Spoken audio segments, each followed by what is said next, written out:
welcome to the deep dive. Today we're jumping into what is, I think, one of the foundational stories of American business. It really is. We are doing a deep dive into the origin of the modern corporation, really. We're talking about John D. Rockefeller and the rise of the Standard Oil Company. And this isn't just a story about numbers on a ledger. It's a full-blown narrative of, ambition, conspiracy, and a relentless fight for what they called free trade. Absolutely.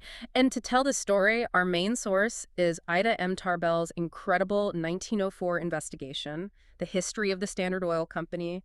I mean, the work she did was just a massive organizational feat. She didn't just use public records, did she? No, not at all. That's what makes it so powerful. She Yeah. spent years digging through everything, secret court testimony, huge collections of private letters from groups like the Petroleum Producers Union, from around 1878 to 1880. So the stuff people didn't want seen. Exactly. And she had documents that were prepared for antitrust suits, like materials from Roger Sherman. She got the inside story. Which lets us trace this whole saga from the very first oil drill all the way to the final ironclad trust that Rockefeller built. Right. And our mission for you, the listener, is to follow that core conflict. How does one single entity consolidate almost total control over a global industry? And what happens when people fight back? Because they did fight back hard. Yeah. It was a brutal, sometimes violent struggle. Yeah. So let's start at the beginning. Act 1. The chaos that created the need for order. We think of oil discovery as this really scientific process now. But the way the commercial industry started was, well, it was almost a joke. It started in a drugstore. It's completely bizarre. Before 1859, oil was just seepage. People would collect it from creeks and mostly use it for medicine. Medicine, basically. Right. And one of the key figures, George H. Bissell, is walking down Broadway, and he sees a label in a drugstore window. It's for Keir's Petroleum, or rock oil. Marketed as a natural remedy. Exactly. But it wasn't the oil that caught his eye. It was the picture on the label. It showed an artesian well, the kind they used for drilling for water. And he was the only one to make the connection. The source calls him the man with the seeing eye. Hundreds of people saw that label, but Bissell thought, wait a second, instead of just scooping this stuff off the surface, why don't we drill for it like we drill for water? That simple idea leads directly to Edwin Drake drilling the first successful commercial well in 1859, an entire global industry born from a random observation. But striking oil was just the first problem. The next challenge, the first great tyrant of the oil business, wasn't a person. It was the teamster. The logistics must have been a nightmare. A total nightmare. You've got these wells out in the middle of nowhere in the mud. Getting barrels of oil from the well to a river or a railroad was slow, messy, and incredibly expensive. And the teamsters could charge whatever they wanted. They held the whole industry hostage. They could eat up all your profits before you even got your product to market. It was unsustainable. So if the Drake well was the first revolution, the second had to be the pipeline. Without a doubt, a man named Samuel Van Sickle, who was just completely fed up with the Teamsters, decided to try something new in 1864. He laid a simple 2-inch pipe with a few relay pumps. How effective was it? It was staggering. It could carry 80 barrels an hour. 80. The Teamsters were immediately undercut. I mean, it was probably the most important event in the oil business after the discovery itself. It brought efficiency to total chaos. And at the same time, the refining side of the business is getting more sophisticated. We're not just talking about crude oil anymore. No, by 1865, they're already making things like naphtha, gasoline, and 3 different grades of eliminating oil. They had prime white, standard white, and straw color. And they were solving real chemical problems, too. A huge one. In 1869, a chemist named Joshua Merrill figured out how to create a properly deodorized lubricating oil. This wasn't just a small improvement. It opened up a whole new market. A vast new source of wealth. Suddenly, American oil had even more applications, and the global market just exploded. And the global reach was almost instant, wasn't it? It's hard to even comprehend the speed today. By 1871, the U.S. was exporting over 152 million gallons of oil. It was going everywhere. China, 40 different ports in Europe, Africa, South America. They were building global commerce in real time. But even with all that innovation, the domestic market itself was a mess. You described it as a gambler's element. That's Tarbell's phrase, and it's perfect. The price swings were just breathtaking. I mean, 1 minute oil is $20 a barrel. That's in 1859. Oh, no. 2 years later, it's down to 52 cents, just collapsed. Then it shoots back up to over $8 in 1863, then crashes again. You simply couldn't run a business with that kind of volatility unless you had deep, deep pockets. There's a great story in the sources that illustrates this perfectly. James S. McCrae. Yes, the McCrae farm, a classic example of the risk. In 1871, prices are okay, around $3 a barrel. But McCrae is confident. He says he won't sell for less than $5. And he's holding on to a lot of oil. 200,000 barrels. He's storing it all on his farm, waiting for the price to hit his target. But the market doesn't cooperate. It doesn't come back fast enough, and the simple reality of storage starts to kill him. Barrels leak, the oil evaporates, and he has to pay taxes on everything he's storing. So he's forced to sell. He has to sell it all at what they call dollar oil, about $1.20 a barrel, a ruinous loss. And it perfectly captures the problem that Johnny Rockefeller saw everywhere. He saw waste, inefficiency, chaos. Exactly. For him, this wasn't just bad for business. It was almost morally offensive. His goal became crystal clear. Bring order to the chaos by limiting the output of refined oil. And by early 1872, he was already well on his way. He'd started consolidating his competitors in Cleveland. Right. And crucially, he'd already secured those special transportation privileges from the railroads. That early leverage gave his company control of about a fifth of the entire U.S. refining business. He had his beachhead. And from there, he was ready to launch the plan that would terrify the oil regions. We're moving from chaos to deliberate, calculated conspiracy. We're talking about the South Improvement Company. The infamous SIC. Incorporated in 1872, and this wasn't just about Rockefeller's company. This was a grand design. It was. The goal was nothing less than to control the entire refining industry in the country. And they did it by making deals with the major railroads like the Pennsylvania and the Atlantic and Great Western. And the first step was to jack up the freight rates for everybody. By over 100%, a massive, sudden increase. But that was just the cover. The real genius and the real ruthlessness was in how the SIC got its money. It was a system of dual discrimination. Okay, let's break this down. The first part is the rebate. The rebate was pretty straightforward, if unfair. The SIC would ship its oil and then get a rebate of about $1 per barrel. So right away, their costs are significantly lower than anyone else's. But that wasn't the part that caused the frenzy of rage. That was the second part, the drawback. The drawback. This was the truly unprecedented part. The SI received a rake-off, or a drawback, of up to $1.06 for every single barrel of oil shipped by their competitors. So let's just make sure the listener understands this. Please, it's critical. You're an independent refiner. You pay the new superinflated shipping rate to the railroad. Right. And then the railroad takes a chunk of your money, $1.06 for every barrel you ship, and hands it directly to your biggest competitor, the Standard Oil Company. You are literally forced to fund the company that is actively trying to destroy you. It's financial warfare. And it didn't stop there. Yeah. The contracts gave them total market visibility. Yes. They got full access to the railroad's books. They could see every waybill, so they know exactly who was shipping what, how much, and where it was going. They had perfect market intelligence in real time. The financial impact was insane. When they were forced to testify later, they admitted the plan would divert $6 million a year to the SIC alone. And another $1.5 million to the railroads for their cooperation. It was also calculated to drive up the price of refined oil by 4 cents a gallon for the consumer. It was a massive engineered transfer of wealth. And the oil men, the independents, they weren't buying the line that this was all for the good of the oil business. Not for a second. Even the Congressional Committee on Commerce saw the danger immediately. They called it one of the most gigantic and dangerous conspiracies ever attempted. They saw that this wasn't just about oil. It was a blueprint. A blueprint for how a monopoly could take over any major industry in the country. The reaction in the oil regions was immediate and furious. This wasn't a protest. It was the start of the oil war. The producers' union organized instantly. They called for a total boycott. No one was to sell or ship oil to anyone connected with the SIC. And things got pretty hairy, didn't they? There's a story about a broker in Oil City. Right. He defied the boycott and sold 20,000 barrels to the Standard. The whole town erupted. Telegrams flew, calling it a betrayal. A mob actually formed and threatened to go down to the tracks and destroy the rail cars. This was escalating beyond a business dispute. It was, and the pressure worked. Between the public outrage and the threat to the oil supply, the railroads caved. They publicly canceled the contracts, and the SIC's charter in Pennsylvania was repealed. And then Rockefeller himself shows up in the oil regions. Just after all this, yes, he and his partners arrive, trying to sell a new, friendlier plan of cooperation. They were completely rejected.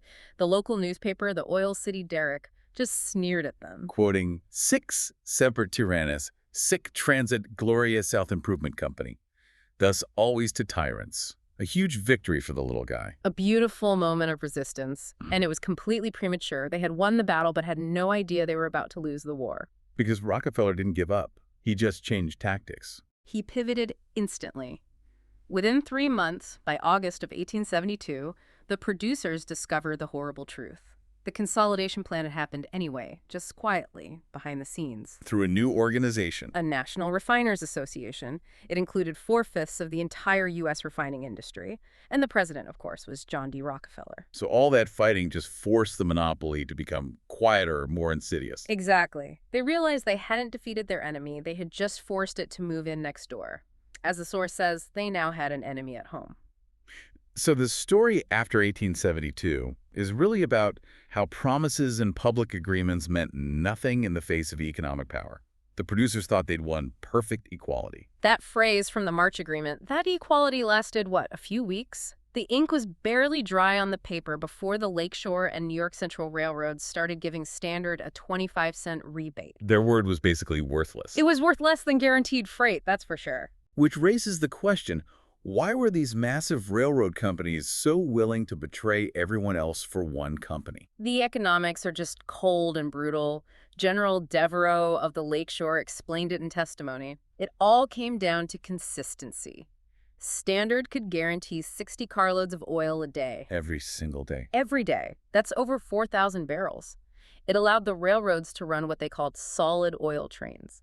No piecing together small shipments. And here's the kicker. The turnaround time. It cut the round-trip time for a freight car from Cleveland to New York and back from 30 days down to just 10. So they needed fewer cars to do the same amount of work. They saved 2/3 of their capital investment in rolling stock. For that kind of efficiency, a 25-cent rebate was a bargain. And by 1874, this wasn't even a secret anymore. Yeah. It was basically company policy, written down in things like the Rudder Circular. Named for James Rudder, the New York Central's freight agent. The circular announced a 50-cent rate hike for shipping to the seaboard. But, and this is the key, the refiners in Cleveland and Pittsburgh, who were mostly Standard, didn't get the price hike. So it was an instant, massive competitive advantage for them created out of thin air by the railroad. Exactly. And Rudder had the nerve to claim the system was even and fair to all parties. Which must have been infuriating for the independent. They were livid. They said, if you really want to equalize everything, then equalize the cost of our chemicals and our barrels where we have an advantage. But of course, the railroads would never do that. They were just institutionalizing the spirit of the SIC. So beyond the public rate manipulation, Standard was also quietly buying everyone out. And they were obsessed with secrecy. Deeply obsessed. The story of Mrs. B, the widow of a Cleveland refiner, is a perfect example of the psychological pressure they used. In 1878, she was trying to keep her lubricating oil business going. But she felt trapped. She said she was in the power of the Standard Oil Company. She appealed directly to Rockefeller, to his honor as a gentleman, reminding him she had fatherless children. And his response. Allegedly, he promised her, with tears in his eyes, that she wouldn't be wronged. But then the terms of the sale were just brutal. It had to be a secret. A profound secret. And her company, the B Oil Company, had to keep operating as if it were still an independent competitor. It was pure corporate deception designed to confuse the market about how much control Standard actually had. And this pattern just repeated itself everywhere. In Titusville, the birthplace of the industry. John D. Archbold, a Standard man, set up a front company called the Acme Oil Company. Within a few years, by 1878, pretty much every refinery in Titusville had retired from the business gloriously. A euphemism for being forced out. Or bought out for pennies on the dollar. And the siege of Pittsburgh was even more dramatic. You see actual physical harassment. This is where they refused to let a pipeline go under the tracks. It's incredible. The Pennsylvania Railroad, working for Standard, refused to let an independent pipeline tunnel under one of its branch lines. So for months, the last remaining independents had to haul their oil in wagons physically up and over the railroad tracks. Just to make it so expensive and inefficient they'd have to get So home. they did. By 1879, there was only one independent refinery left in all of Pittsburgh. And then in 1878, just to add insult to injury, the most offensive part of the old SIC comes back, the drawback. It's back and it's official. Standard demanded and got a 22.5 cent per barrel drawback from the Pennsylvania Railroad on every single barrel of crude shipped by its rivals. They had the numbers to prove it. Oh, yeah. We have records showing one Standard affiliate shipping 88,000 barrels, while at the same time getting a cut from the nearly 200,000 barrels shipped by its direct competitors. The system was back, fully institutionalized. This incredible pressure finally leads to one last desperate stand by the independents. But it comes at the worst possible time, in 1878, just as the Bradford oil field explodes. It's a brutal irony. They're suddenly flooded with supply over 18,000 barrels a day. But all that oil is a curse, because Standard controls the infrastructure. United Pipelines. Right. And the United Lines immediately announced a policy of immediate shipment. They refused to store oil. If you couldn't sell it immediately, they wouldn't take it. But the producers couldn't just turn off their wells. No, because of the geology. If you shut down a well in that region, there was a huge risk of salt water seeping in and ruining it forever. They were trapped. They had to keep pumping. So their oil was literally running on the ground. Yes, while they had leased storage tanks to the United Lines that the company was refusing to use, this led to this deep, bitter belief that Standard was manipulating the whole thing. That they were intentionally creating a storage crisis to crash the price of crude. Exactly. The producers would joke, that Rockefeller was paying for the University of Chicago's endowments by slumping the market without a cause. They believed he could turn the price up or down like a faucet. So with the market blocked, they turned to building their own transportation. The Columbia Conduit Pipeline. Led by guys like B.D. Benson and David McKelvey, they fought tooth and nail. When the railroads blocked their pipelines, they would use wagons to haul the oil across the tracks on public roads, then feed it back into the pipe on the other side. They tried everything. Every possible route. They even tried shipping oil down the Ohio River on barges, the on to Richmond route. But even there, the railroads coordinated to make sure they could never get a freight rate that would let them survive. So with every physical path blocked, their last resort was the courts. Right. The Producers Union launched a massive legal attack. They filed conspiracy suits in Clarion County against Rockefeller, Flagler, and other top Standard officials, and they also sued the 4 big railroads. And this is where they make a critical, fatal mistake. The leniency paradox. They had clear evidence that the heads of the Pennsylvania railroads, Scott and Cassatt, were part of the conspiracy, but Scott and Cassatt came to them and professed the greatest desire to get rid of Standard domination. And the union believed them. They let the railroad officials off the hook to focus all their firepower on getting Rockefeller. It was a disastrous error in judgment. Because the railroads, once they were in the clear, used all their political power to stop the case. Enormous influence. The Union needed the governor of Pennsylvania, a man named Hoyt, to sign an extradition request to bring the Standard officials from New York to trial. And Governor Hoyt just sat on it. For months. Month after month of delays and silence. The Union president was sending desperate telegrams saying he was tired of addition, division, and silence. But the political machine was just too strong. The governor was protecting the state's biggest source of capital. By 1880, the independents were just broken. No money, blocked in the courts, politically outmaneuvered, they were forced to the negotiating table. And the compromise they signed was a total surrender. Standard agreed to make no future opposition to getting rid of rebates and drawbacks, a completely hollow promise. And return. In return, the Producers Union had to drop the conspiracy indictment against Rockefeller and release Standard from all past claims. It was over. They traded justice for an empty promise. They did. The Union collapsed right after that. Their final resolution just blamed the whole thing on weak state officials and the dangerous influence of powerful corporations. What a devastating end. What happened to the leaders of the resistance? The sources say it was a hush of defeat. Many of the leaders who had fought so hard either had to take a job with Standard, or they were paid to just go away, or they left the oil business forever. The sense of betrayal in the region was so deep But there was one last flicker of hope. One ember left burning. The Tidewater Pipe Company. Benson, McKelvey, Hopkins, they refused to quit.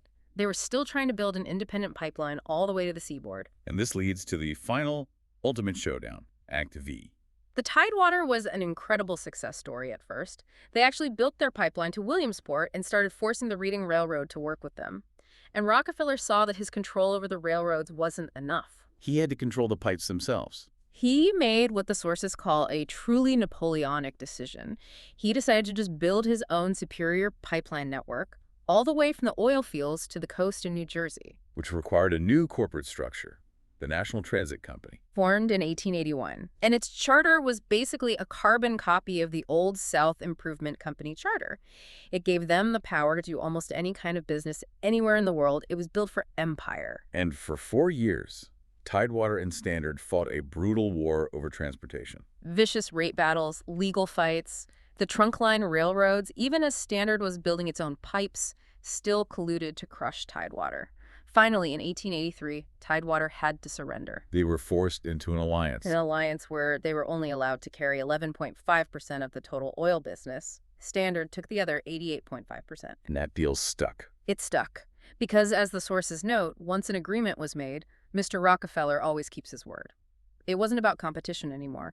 It was about creating stable, high prices for the whole industry, which was now effectively his industry. So with transportation lockdown, the final piece of the empire is put in place, the Standard Oil Trust of 1882. A masterpiece of centralization. Tarbell described it as being as perfectly centralized as the Catholic Church. 9 trustees, led by Rockefeller, met every single day to run a global enterprise. And they had committees that gathered intelligence from all over the world. The crude committee, manufacturing, marketing, they didn't just know their own business. They knew everything about every single independent competitor, no matter how small or how far away. And this structure allowed for an almost religious focus on economy and efficiency. The stories are legendary.